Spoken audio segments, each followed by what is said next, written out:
የመጣው ከጂጂዲ ነው። አሁን ግጥም አቀርብላችኋለሁ። የግጥም ርዕስ የኛ ጀግናዎች ነው።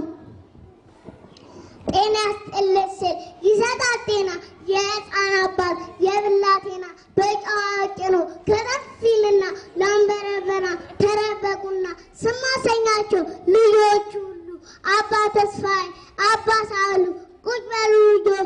በሉ ልጆች አልቻልኩም አባ እንዴ ልቀመጥ የኮር መብራት የቆመ መብራት እናት ኢትዮጵያን ካቀጣጠላት እንዴት አድርጌ ልቀመጥላት? አቤ ማራቶን አቤ ቢቂላ አንተ ከፊፊ ሌላ ከኋላ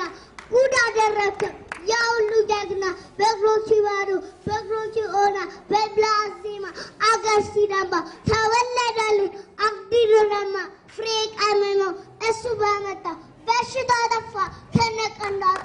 እድሜን አታርቂ ለጋሽላት ተከፈተና ዳጋንጅበቱ ዓለሙኑ አነቃነቀው ሙሉ አስታስታቂ ስንት ታጠቀ አትደናገጥ አትፍራ ወንድ በልበቃ ብሎ ቴጋ ሲቀድ ፎቴጋስ ቀድሞ ሲቀናናት ኃይል ይነግሰ ገብረ ስላሴ ሕይወት ከሰማይ እናወረደ ከረሳውላ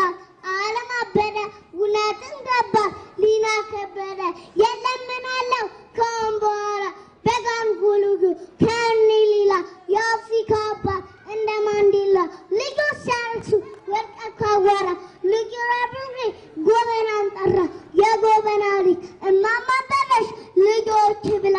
ልጅ ሰበሰበ በፕሮፌሰር አሸናፊ ጣት ዋሽንቱን ይዞ እረኛ መንጣት እረኛ ሲደርስ ከሚነዳው ዋሽንቱን አየው ከነኩፋዳ የአፍሪካ ልጆች አይችሉ ሲሉ አሳየችዋ ደራርቱ ሁሉ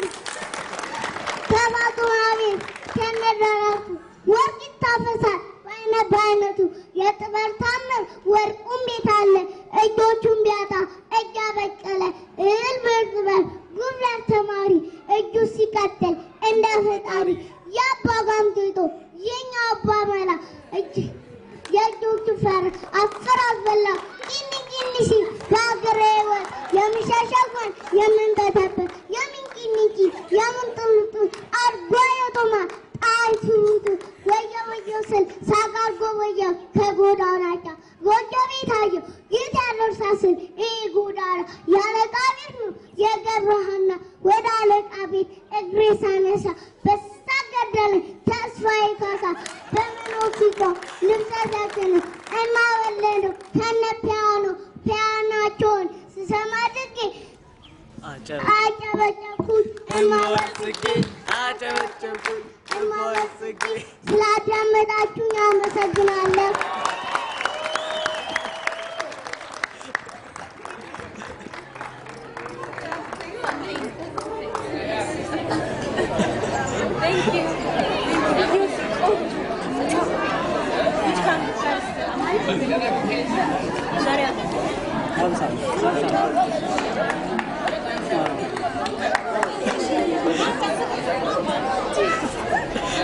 Sorry.